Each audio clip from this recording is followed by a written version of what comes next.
기도드리겠습니다. 아버지, 우리 삼명교사 부흥단 나흘간 또 영성원의 평택에서 성령 대망 부흥성회를 열어주심을 감사합니다.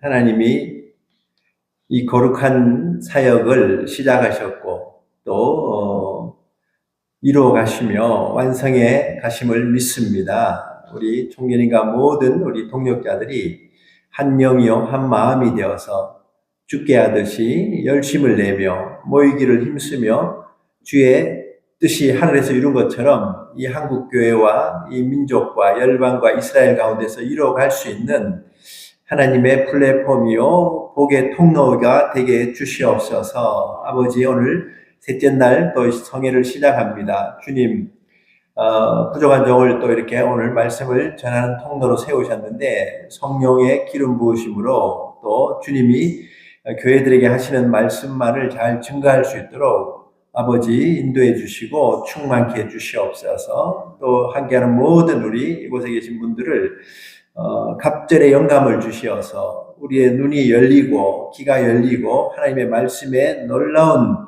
법을 또 볼 수 있도록 열어주시고 충만케 해 주옵소서. 예수님의 이름으로 기도드립니다. 아멘. 할렐루야. 제가 월요일부터 사실 이 성회가 열리는 건 잘 알고 있었는데 제가 월요일은 또 공부하는 게 있어서 어려웠고 어제 화요일은 또 제가 신학원에서 이번 학기는 제가 계시록을 강의하는 그 스케줄이 있어가지고 오늘 했어야 이렇게 제가 오게 됐습니다. 우리 신 목사님이 날 붙들어 주려고 이제 저녁까지 뭐 사회도 맡기고 이렇게 묶어놨기 때문에 이제 오늘은 종일 여기 같이 이제 또 함께 은혜 받는 시간을 가지게 되겠습니다.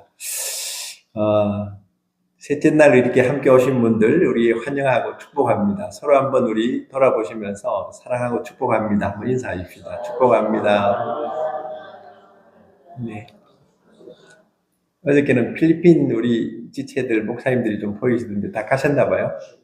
네, 잘 갔네. 안 그랬으면 영어로 설교해야 될 건데. 그 못 알았는데 어떻게 앉아있는지 모르겠네. 여기 우리 자매님은 한국말 알아요? 네. 잘 오셨습니다. 사실 한 절 더 읽어야 되는데 제가 성구를 조금 먼저 주는 바람에 7절부터 12절을 읽었는데요. 6절을 한 번만 더 읽겠습니다. 6절부터 오늘 나가야 되는데 다시 한번 6절만 읽겠습니다. 시작. 날이 저물고 그림자가 사라지기 전에 내가 모략산과 유황의 작은 산으로 가리라. 아멘. 아가서가 사실 성경에서 참 외면받는 본문이에요. 그리고 설교를 잘 안 하죠. 계시록도 잘 안 하겠지만 아가서도 그러나 아가서에 나오는 하나님의 사랑의 이런 정말 놀라운 메시지가 이해가 된다 그러면요 정말 여기에 빠질 수밖에 없습니다. 하나님의 언약도 나오고 또 결혼의 이런 순결도 나오고 단지 솔로몬 왕과 이 시골뜨기 여인 술람미 여인의 그런 어떤 그 연애시가 아니라 정말 유대인들은 이 본문을 이제 하나님과 이스라엘의 관계로 이렇게 해석을 하고 기독교에서는 그리스도, 예수 그리스도와 교회의 관계로 이렇게 해석하는 놀라운 일은 또 연합의 비밀이 있습니다. 그래서 우리가 다 결혼들 하신 분들도 계시고 가정들 이루다 보면은 결국은 우리 인생도 신앙도 결론이 최고봉이 있다면 사랑입니다. 사랑이 결론이에요. 사랑이 없어서 애통하고 사랑이 없어서 이렇게 참 슬퍼하는 이런 인생들이죠. 그래서 이 아가서는 가장 아름다운 사랑의 노래인데 많이들 또 읽고 듣고 이 말씀대로 살아가지 않기 때문에 우리의 인생이 많이 이렇게 참 흠이 있고 무너져 있는 모습들 볼 수가 있죠. 그래서 이 사랑에 대해서 사실은 이 아가서에서만 말씀한 게 아니라 제가 신약에서 한 군데 더 이렇게 아침에 좀 생각이 났는데 너무 잘 아는 말씀에 고린도전서 13장을 우리가 사랑장이라고 그러죠. 그래서 아무리 사람의 방언을 하고 천사의 말을 할지라도 방언은 두 종류거든요. 외국어로 방언하는 게 그게 사람의 방언이죠. 뭐 중국어로 뭐 무슨 뭐 스페인어로 독일어로 이런 방언이 나오는 사람도 있다 그러는데 제가 대전에 있을 때 보니까 어떤 자매가 이제 새벽에 막 기도하는데 중국말을 하는데 중국말 못하는데 방언이 중국말로 나오더라고. 원래 방언은 어차피 지도 못 알아듣고 듣는 사람도 못 알아듣는 게 방언이 하나님과 영어로만 소통하는 거기 때문에 그러나 이제 이 사람의 방언이 있고 천사의 말은 진짜 못 알아듣는 말이에요. 그 영에 이른 어떤 이 기도고 영의 고백들이죠. 그래서 사람의 방언, 천사의 말을 아무리 요란하게 하더라도 사랑이 없으면 시끄럽다고 성경이 말하고 있어요. 소리나는 종이고 꿀이고 울리는 꽹과리 같다는 거죠. 그래서 사실은 우리가 기도할 때 사랑으로 기도하는 게 너무너무 중요하다는 걸 보게 됩니다. 그래서 아이들에게도 똑같은 말을 해도 사랑이 담긴 말은 아이들이 반응을 하는데 사랑이 없는 잔소리나 그런 어떤 비판은 아이들이 이렇게 외면하는 걸 보게 돼요. 물론 뭐 아이들은 사랑이 없어도 돈을 주면서 얘기하면 잘 듣긴 하더라고요. 보니까 우리 아들도 어저께 엄마한테 막 하루 매일 저녁에 성경 시편을 15장씩 읽으라 했더니 막 죽으라고 안 하려고 하는 거 돈 10,000원 주니까 바로 15장을 읽더라고. 그래서 때로는 좀 이렇게 심는 게 참 중요하겠다. 어떤 친구는 전주에서 익산에 사는구나. 엄마가 이제 의사인데 이 아이들이 청년인 데서 교회를 안 나가는 거예요. 그래서 주일날 교회 한번 나가는데 10만 원 주는 거야. 이 의사가 돈이 많잖아요. 우리는 10,000원이 그 사람들한테 10만 원인가. 10만 원 준다 했더니 한 달에 4번만 나가도 40만 원 아르바이트가 되잖아요.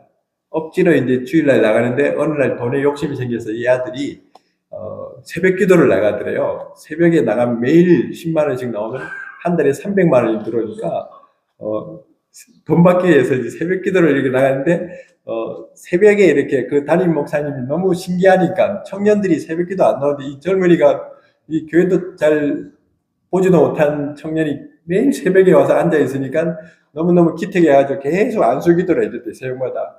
그래갖고 이 아이가 한 달, 2달 그렇게 나가다가 돈 때문에 나갔는데 성령이 임해가지고 애가 뒤집어져 버린 거야.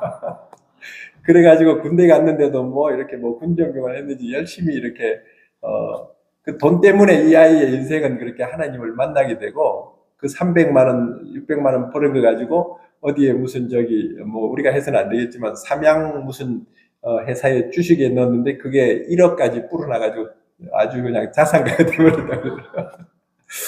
그래서 때로는 우리도 좀 이렇게 자녀들이 너무 말 안 들을 때는 좀 이렇게 이 당근을 좀 주면서 이렇게 좀 이렇게 잘 하여튼 말씀도 이렇게 아이들이 이해가 안 돼도 계속 읽다 보면 어릴 때 엄마 젖을 먹고 아이들이 막 간식을 먹는데 지가 그 영양분을 알고 먹는 게 아니라 먹으면서 자기도 모르게 크고 나중에 뒤늦게 깨닫는 것처럼 하나님의 말씀도 계속 앉아서 몰라도 듣고 성경도 계속 읽고 계속 먹다 보면은 자기가 이렇게 그 영이 자기 혼이 깨닫지 못할 정도로 성장하면은 뒤늦게서야 왜 이 은혜가 중요하고 하나님이 사랑이신가, 나를 왜 이렇게 인내하고 기다리셨는가.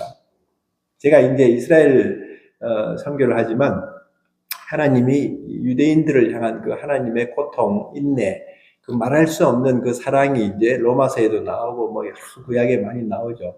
그래서 이 하나님은 사랑이신데 우리가 하나님을 사랑한 게 아니라 하나님이 우리를 먼저 사랑하셨고 우리는 배반하고 이스라엘처럼 이렇게 신실하지 못해가지고 이렇게 넘어지고 해도 하나님은 우리를 포기하지 않으시고 우리 자녀들도 부모가 포기하지 않잖아요. 그런 것처럼 하나님은 그 여인이 그 젖 먹는 자식을 잊을 수 있겠지만 하나님의 사랑은 결코 우리를 버리지도 않으시고 잊지도 않으셔서 그래서 이스라엘을 아직도 버리지 않고 2000년이 지나고 저렇게 나라를 찾게 하시고 저 백성들이 전 세계에서 AD 70년에 로마에서도 흩어지고 또 그 586년에 북이스라엘이 무너지면서 또 흩어지고 했는데 다 지금 돌아오게 땅끝에서 열심으로 하나님이 모으시는 게 하나님의 사랑이지. 단지 그 뭐 못난 이스라엘 때문에 뭐 강팍한 이스라엘을 위해서가 아니라 하나님의 거룩한 이름을 위해서 하나님을 위해서 그렇게 하신다는 거죠. 그래서 저는 이 하나님의 사랑. 그래서 이 사랑이 하나님이죠. 그래서 성경을 읽을 때 사랑이라는 단어가 나오면요 하나님으로 봐야 돼요. 하나님이 없으면 아무것도 아니다. 아무리 예언하는 능력이 있고 무슨 뭐 산을 옮길 만한 믿음이 있어도 하나님이 없으면, 사랑이 없으면 나는 아무것도 아니다. 아무리 뭐 큰 교회당을 짓고 성도가 뭐 수천 명이 돼도 결론에 가가지고 하나님이 없으면 그 인생은 이제 도무지 하나님이 상급을 줄 수 없고 알지 못하는 그런 인생으로 갈 수 있죠.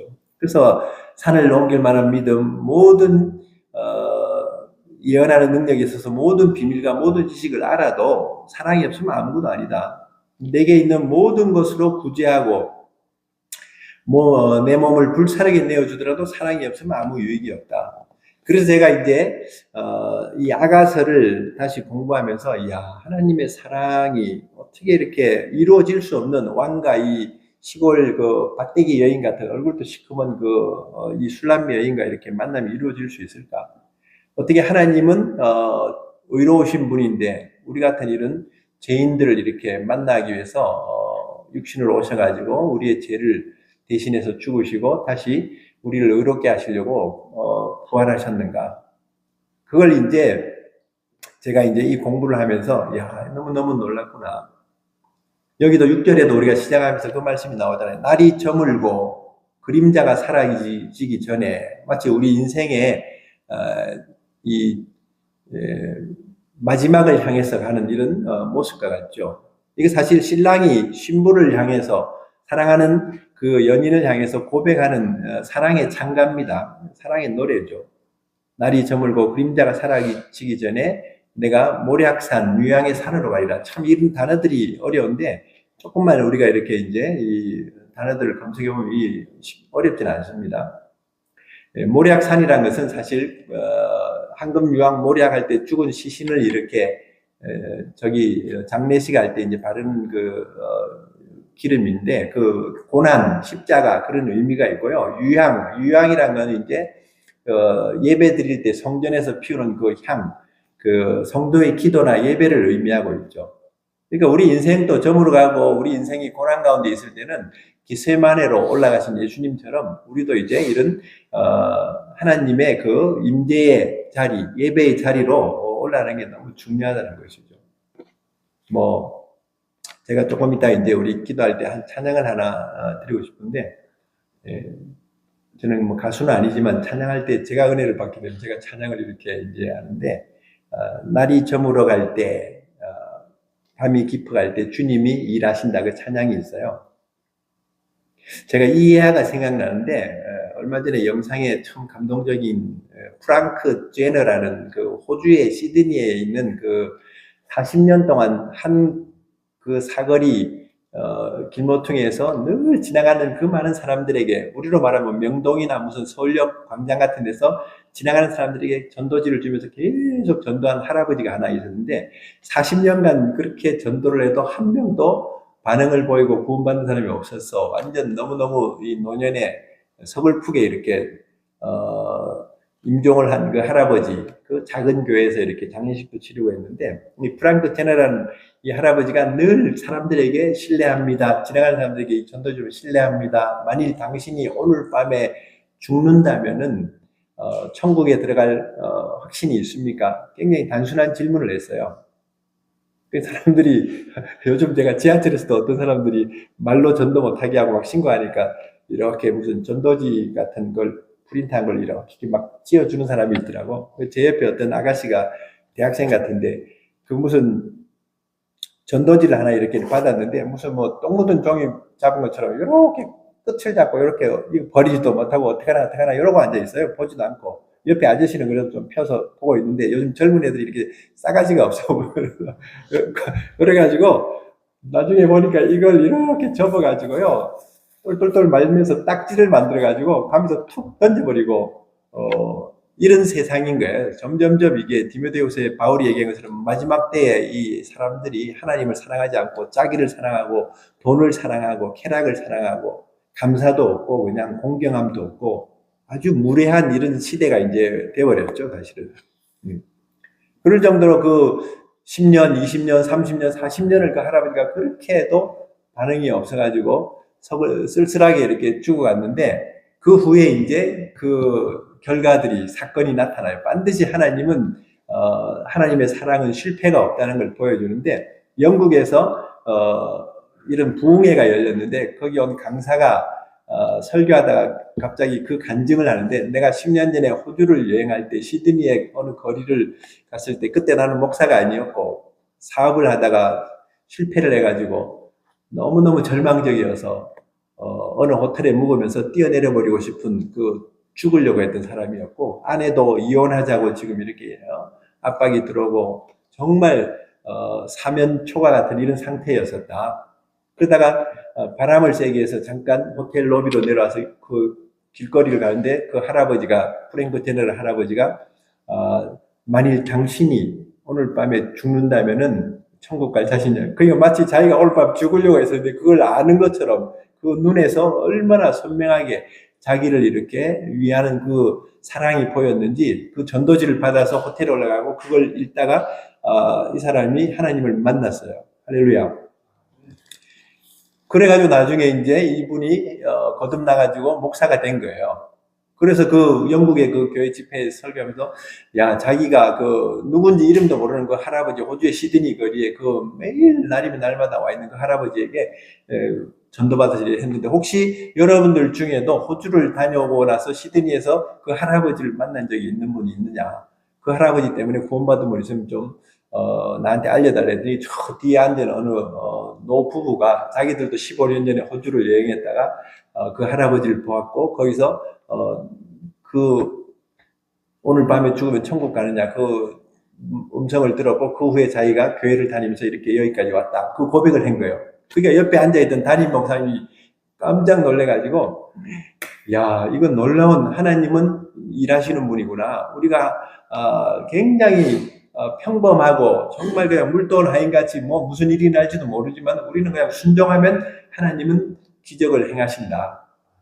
그래서 호주에 있는 모든 자기가 아는 교회들에게 편지를 보냈어요. 영국의 목사님이.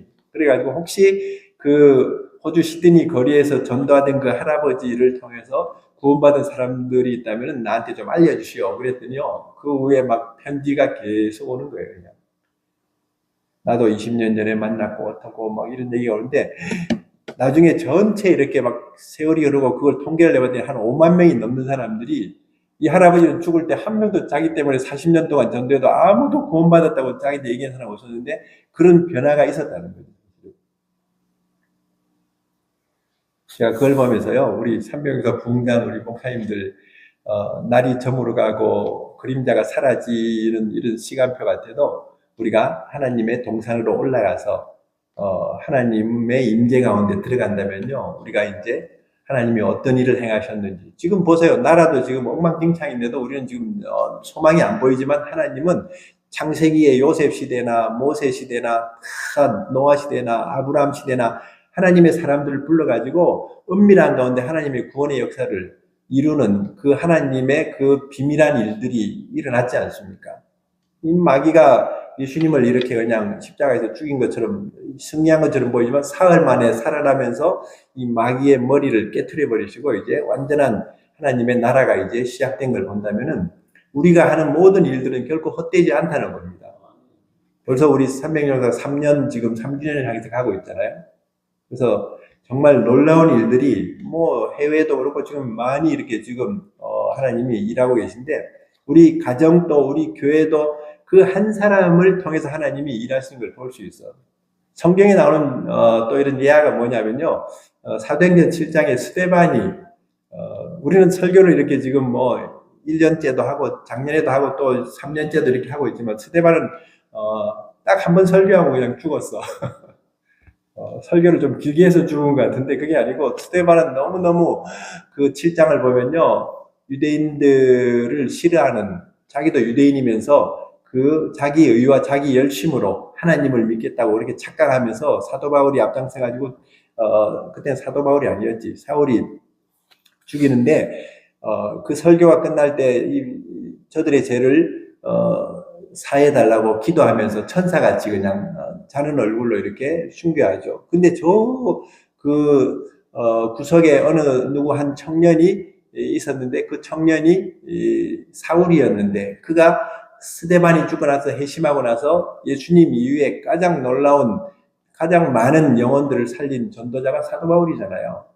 그러니까 절대 헛되지 않다는 겁니다. 절대 하나님의 사랑은 실패가 없고 복음은 결코 유대인이나 이방인이나 누구에게 들려지든지 구원의 기적이 일어나는 것을 믿습니다. 그래서 우리가 이 날이 저물고 그림자가 사라지기 전에 우리를 찾아오시는 그 하나님을 우리가 만나는 은혜가 너무너무 중요하다.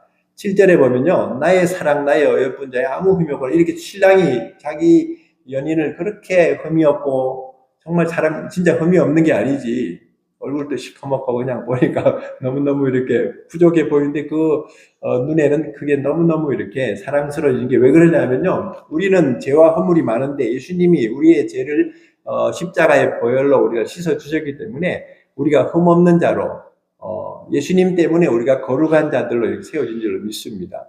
그래서 나의 사랑 나의 어여쁜 자의 흠이 없구나. 그 다음에 8절에 보면 내 신부야, 레바논에서 나와라, 또 헤르몬산, 이런 스닐, 이런 산에서 내려와라. 그리고 사자, 불, 표범이 있는 산에서 내려와라. 그러니까 너무 우리가 풍요로운 환경에서도 나와야 되고, 또 위험한 그런 우는 사자같이 우리를 삼키려고 하는 이런 영적인 좋지 않은 환경에서도 나와야 되는 거예요. 우리 어느 팀들이 이태원에 가서 주말에 전도하면요, 완전 불타는 금요일이라고 거기서 그냥 젊은이들이 동성애뿐 아니라 마약도 하고, 그러니까 그 골목 그런 데 쫓아다니다가 그 무슨 귀신 축제인지 그 헬로윈데이 하다가 다 깔려 죽는 거예요, 사실은. 그러놓고 또 나라 탓하고 무슨 경찰 탓하고 구청 탓하고 그러고 앉아있어요. 왜 가냐고, 그런 데를. 왜 그 시간에. 그런 사자와 표범과 이런 어떤 이 흉악한 데를 돌아다니다가 그렇게 지금 화를 입은 거잖아, 사실은. 그래서 여기서 나오라고 하나님이 사랑의 이런 초청을 하시는 그런 장면들이죠. 나와 동행하자. 계시록에도 보면요, 라오디게아 교회 같이 아주 처음에는 뜨거웠던 신앙이 미지근해져가지고, 제가 그 라오디게아 지방을 가본 적이 있었는데, 그 산 위에 있는 그 온천수가 치유의 온천 같은 그 물이 흘러서 쭉 마을까지 내려오는 동안에 식어버린대요. 예수님이 그 비유를 들고 너희가 적게 뜨거웠었는데 지금은 이렇게 식어졌구나. 미지근해서 내가 토해버리고 싶다. 이렇게 말씀하시는데, 그래서 예수님이 회개하라, 열심을 내라 말씀하시면서 문 밖에서 문을 두드리는데, 내 음성을 듣고 문을 열면 내가 들어가고 그는 나로 더불어 먹으리라. 이 문은요, 안에서 잠겨있기 때문에 밖에서 열 수가 없는 거야. 하나님이 억지로 우리를 문을 부시고 들어오는 분이 아니라 우리가 인격적으로 하나님을 마음을 열고 모셔드리지 않으면 그분이 들어오실 수가 없다는 거예요. 저는 이거 보면서 기다려야 되는구나. 자녀들도 우리가 억지로 그 아이를 사람 만드는 게 아니라 사랑으로 기도하면서 그 마음이 열리고 하나님의 성령이 그 마음을 건강하게 해가지고 그가 이렇게 하나님의 사랑을, 부모의 사랑을 받아들이도록 기다려야 되겠구나. 참 쉽지 않아요. 제가 이런 사랑에 대해서 하면서 저분은 완전 무슨 사랑의 무슨 천사, 착각하지 마세요. 저는 결혼하기 전에 정말 온유하고 사랑이 많은 줄 알았는데요. 결혼하니까 한상이 깨지더라고요, 보니까. 정말 아내와 남편으로 사는 거, 여기 사실 우리가 이 아가새에서 제대로 안 배우면요, 정말 동행하고 이렇게 하는 게 쉽지가 않아요.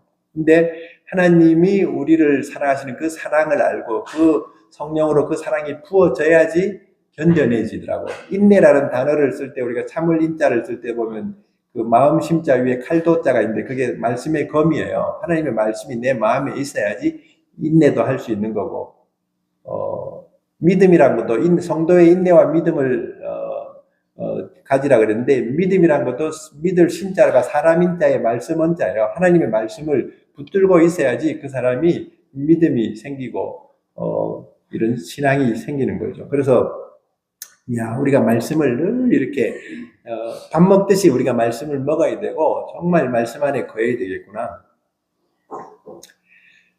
그러면서 이제 이 신랑이 9절에 보면 내 누이, 내 신부 굉장히 다정하게 표현하고 있어요. 나의 벗이라고 표현할 정도로 내 마음을 빼앗았다. 완전히 이 마음이 뺏긴 사랑이죠. 그래서 하나님이 우리가 요즘 보면 그 어른들이 우리 애들은 지금 나이 먹어도 결혼도 안 해가 제가 지금 손주가 없는데 요즘은 손주에 빠져가지고 핸드폰 열면 손주가 먼저 튀어나온대요 보니까. 그리고 막 손주 보면서 그 힐링이 되나 봐. 우리 신장 목사님도 손주가 없으니까 이해가 안 될 거야 아마. 2학기보다 손주 있으시죠? 그거 봐, 벌써 표정이 다르잖아 표정이. 그래서 그냥 녹는데요 그냥. 그런 것처럼 하나님이 우리를 보실 때 마치 스바냐서 3장에 나온 대로 너희 하나님 여호와가 너희 가운데 계시니 그는 구원을 베푸실 전능자시라. 그가 너로 말미암아 기쁨을 이기지 못하시며 너를 잠잠히 사랑하시며 너로 말미암아 즐거이 부르며 기뻐하여. 얼마나 우리를 사랑하시니 하나님이 정말 우리가 그 하나님의 사랑이 나를 향하듯이 내가 영혼들을 내 자녀들을 이웃들을 그렇게 볼 수만 있다면 그게 온전한 신앙인 거예요. 그냥 탁 보면 죽여버리고 싶고 그냥 다 왼수 갖고 그냥 이렇게 치여받고 싶고 막. 우리나라도 막 총을 줬으면 벌써 저런 악한 정치인들 많이 죽었을 거예요. 근데 원수를 우리는 사랑할 수 없지만 하나님이 우리 안에 들어오시면 우리가 원수를 하나님의 사랑으로 볼 수 있는. 그래서 참 저는 이런 은혜가 부어져야 되는데. 그리고 마치 우리를 신부라고 생각하고 교회라고 생각하면요, 이 신앙에 이르러야 돼요. 이 10절, 11절에도 보면은, 포도주보다 진한 향기가 그 여인에게서 난다. 세상에서 가장 기쁨을 주는 게 사실 이 옛날 고대 시대의 결혼식이라 할 때는 포도주가 가장 기쁨을 주는 거였는데, 포도주보다도 더 치하게 만드는 그 사랑이 그 신부였다고 이렇게 말씀하고 있죠. 참, 그리고 그 입에서 젖과 꿀이 흐른다고 이렇게 지금 입술에서 꿀방울이 떨어지고 혀 밑에서 꿀과 젖이 있고 내 의복의 향기가 내 바르의 향기 같구나. 그게 성도의 입술은요, 참 은혜가 있고 이 진리가 나와야 되는데 똑같이 구별되지 않게 세상 사람들처럼 판단하고 남의 말하고 그냥 서로 이렇게 비난하고 아무리요 우리 여기 자매님, 여기 예쁜 자매님 같이 이렇게 앉아있어도 아무리 얼굴이 예뻐도요, 입을 여는 순간 미워질 수가 있어. 말이 이쁘지 않으면요, 그 사람은 이쁜 게 아니야. 말이 영인데, 결혼해서 여러분들 살아봐봐요. 남편이고 아내고 말이 이뻐야지. 그래서 항상, 연애할 때는 결혼하기 전에 말을 많이 해보세요. 이 사람이 말이 이쁜 사람인지, 말을 밉게 하는 사람인지. 그래서 선택을 미리 테스트를 해봐야 되는데, 우린 그냥 막 은혜로 결혼하고 나서 이제 살면서 테스트가 되고 있는 거예요. 그래서 성도는 항상 은혜와 진리를 말하고 그 삶에서 그리스도의 향기가 나타나야 돼요. 저 사람을 보면 정말 하나님을 믿는구나, 목사님 같구나, 정말. 그래서 우리가 이런 이 신랑이 반할 정도로 이렇게 아름다운 향기와 또 이런 이 입술에 그런 어떤 열매들이 있는 것을 볼 수가 있죠. 마지막 절인데요. 한번 12절 한번 읽어봅시다. 시작. 내 누이 내 신부는 장근 동산이요 덮은 운물이요 동안 세미로우나. 사실은 아가서에서 하이라이트 중에 하나입니다. 굉장히 중요한 키워드인데 솔로몬이 자기 신부 술람미 여인을 장근 동산 덮은 운물 동안 셈이라고 이렇게 표현하고 있어요. 사실은 이거 옛날에 왕의 정원 같이 옛날에 우리나라도 경복궁 옆에 비원이라고 있잖아요. 시크릿 가든인데 그 아무나 못 들어가요. 다 이렇게 울타리를 치고 거기서 안에서 열어주지 않으면 들어갈 수가 없는 그런 비밀에 이른 어떤 정원 같은 것이죠. 그러니까 이 여인은 오직 그 신랑에게만, 남편에게만 속했기 때문에 남편만이 그 여인에게 들어올 수 있는 거죠. 우리 성도에게도 하나님 외에 다른 것이 들어간다? 그건 섞인 거고, 그거는 혼합한 포도주가 되면 타락하는 겁니다. 하나님의 사랑이 아닌 다른 사랑이 내게 들어왔다? 그거 사실은 한번 우리가 진단을 해봐야 돼요. 여러분들 연말 되면 건강검진만 하지 마시고 이런 신앙 진단도 좀 해봐야 돼요. 계시록을 펴놓고 2장 3장에서 에베소 교회부터 서머나 빌라델비아 막 라오디게아 이런 교회 지나갈 때 4대 교회 무슨 뭔 교회 지나갈 때 내 신앙이 지금 어디서 지금 떨어졌고 어디서 지금 내 신앙이 지금 흠이 있고 하나님 보실 때 어떤 신앙인가 내가 지금 사람들 앞에서 상대적으로 뭐 우리 교회가 좀 낫고 저 목사님보다 내가 좀 뭐 사역을 잘하고 그런 소리 하면 안 돼요. 하나님의 거룩하심, 절대적인 하나님의 거룩으로 우리 신앙을 이렇게 진단을 하는 게 너무 중요한 거죠. 그래서 이건 마치 결혼할 때 여인의 처녀성과 같아요.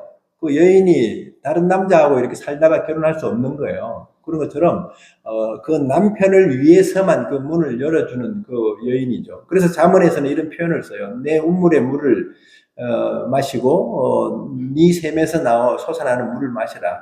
네 샘으로 바깥으로 흘려보내지 말아라. 그러다가 이제 남편과 아내 얘기를 하면서 아내는 사랑스러운 암사슴, 아름다운 암노루, 뭐 그의 품은 만족스럽고 그의 사랑은 언제나 사모해라. 젊어서 맞은 아내와 더불어 즐거워하라. 그러니까 두 마음을 품으면 안 되고 그 남편을 위해서 주님을 위해서만 내 마음을 열고 내 모든 것을 이렇게 연합하는 그런 어떤 이 잠근 동산, 덮은 우물은 왜 사막에 이런 아브라함의 우물이 아니고 덮어놨냐면 그 무슨 물론 뭐 이런 먼지나 그런 어떤 다른 더러운 것들이 들어가면 안 되기 때문에 우리를 보호하는 어떤 이런 것도 필요하지만 주인에게만 마시게 하기 위해서 아무에게나 그 우물을 주는 게 아니라 솔로몬만이 그 여인에게서 솟아나는 그 샘물을 이렇게 마실 수 있는 자격이 있다는 것이죠. 그래서 우리가 남편과 아내의 이런 사랑하는 사람과의 이런 관계가 얼마나 이 행복에 이르는 원천이 되는가. 그래서 이 동산은 하나님과의 이런 거룩한 이런 교제의 공간을 말하고 우물, 샘 이런 단어가 생명과 은혜의 원천, 또 하나님께만 전적으로 속해 있다는 헌신에 대한 이런 의미를 우리에게 말씀하고 있죠. 사실은 그리스도와 교회의 관계라고 말씀했는데요. 에베소서 5장에 나오는 교회의 비밀, 그리스도의 비밀을 우리가 같이 아가사하고 이렇게 같이 병행해서 보면은 참 은혜가 됩니다. 그리고 우리 신앙이 처음에는 참 이기적이에요. 아가서도 처음에는 신랑 신부가 만나서 허니문이 있었는데 나중에 권태기가 와가지고 막 누워 있는데 신랑이 오니까 그냥 그 옷 입고 나가기 싫어갖고 발을 씻었는데 내가 또 어떻게 또 일어나자는데 막 신랑은 바깥에서 서리를 맞고 그렇게 막 옷이 젖으면서 이렇게 기다렸다가 돌아가고 나니까 그제서야 나가고 신랑을 찾는데 불러도 없는 거야. 그러다가 이제 파수꾼들한테 막 얻어맞고 우리 신앙이 그런 거예요. 주님을 와서 이렇게 우리를 만나시고 기다리고 문을 두드렸는데 우리가 지금 영적인 게으름과 이 나태함 속에서 또 다른 어떤 집착하는 것 때문에 그러다가 주님의 시간표를 놓치고 나서 이제 우리가 뒤늦게서야 이제 막 방황하면서 찾아가다가 세상에 있는 사람들에게 얻어맞고 이런 일들이 그대로 이게 지금 우리의 이 신앙의 여정을 인생을 그대로 지금 보여주고 있죠. 근데 이제 몇 군데 중요한 게 있어요. 아가서 2장 6절에 보면 이런 말이 나와요.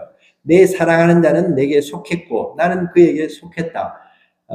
이런 표현이 나와요. 그러니까 자기를 먼저 주목을 해. 사랑하는 사람이 내 안에 들어와야 된다. 그리고 내가 그에게 들어간다. 이런 표현이 2장에서 나오고요. 그 다음 조금 더 이제 신앙이 성숙하고 나면은 6장에서 표현이 또 달라집니다. 그 6장으로 가면은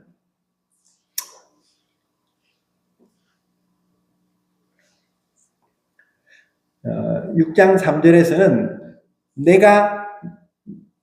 나는 내 사랑하는 자에게, 처음에는 내 사랑하는 자가 내게 속했다고 이렇게 나왔는데 6장으로 가서 조금 이제 신앙이 성장을 해서 내가 내 사랑하는 자에게 속했고 내 사랑하는 자가 내게 속했다. 아직까지는 주거니 받거니가 돼야 되는 거야. 나도 당신에게 이제 속할 테니까 당신도 나에게 속해라 이렇게 요구하는 기도가 이제 처음에는 이기적이었다가 점점 조금 성화가 되긴 하지만 아직도 이기적이야. 근데 7장에 가서는 이제 완전 바뀝니다. 7장에 가서는 내가 내 사랑하는 자에게 속했다 하면서 이제 끝나요. 그러니까 우리가 이제 완전히 나를 위해서 신앙생활 하는 게 아니라 내가 하나님의 은혜에 합당하게 이제 나를 거룩한 산제사로 드리고 하나님 앞에 내가 온전히 헌신합니다. 이런 사랑의 이런 연합에서 성숙으로 이렇게 진행이 되고 있죠. 뭐 제가 이렇게 오늘 짧은 시간이기 때문에 나눌 건 다 나눴지만 우리도 한번 이번 부흥회를 3박 4일 이렇게 하시면서 내 신앙이 지금 어디까지 지금 이르렀고 내 사역이 지금 비록 인간적으로나 뭐 사람들이 뭐라고 이렇게 판단하더라도 그게 중요하지 않고 하나님이 아까 이 스데반이나 프랭크 제너 같이 하나님이 어떤 열매를 주셨는가. 제가 대전에서 이전에 한 30년 뭐 96년도에 대전을 제가 개청했는데 대전에서 이렇게 사역을 했었는데 그때 아주 젊을 때였죠. 그때 막 어머니들 모아놓고 성경 공부도 하고 뭐 대학생들 가서 이렇게 뭐 신학교에서 전도도 하고 이렇게 했는데 나중에 서울에 올라와서 보니까요, 저하고 성경 공부했던 그 아줌마들, 권사, 집사 이런 분들이었지 이제 다 나중에 목사가 돼 있더라고 보니까 여기 계신 분들처럼 보니까 내가 뭐 신학교관을 한 것도 아닌데 은혜를 받고 나중에 소문들이 전부 다 목회하고 있고 뭐 한 번씩 가서 보면 이렇게 또 교회들을 잘 이렇게 섬기기도 하고 그래서 우리는 심는 자고 그거 자라나게 하시는 건 하나님이시라는 거죠. 그래서 우리 한명용사가 햇불 기도회를 여기저기서 계속 지금 불을 저는 그래서 이 영성원에서도 좀 뭐 서울에서 좀 떨어져 있긴 하지만요.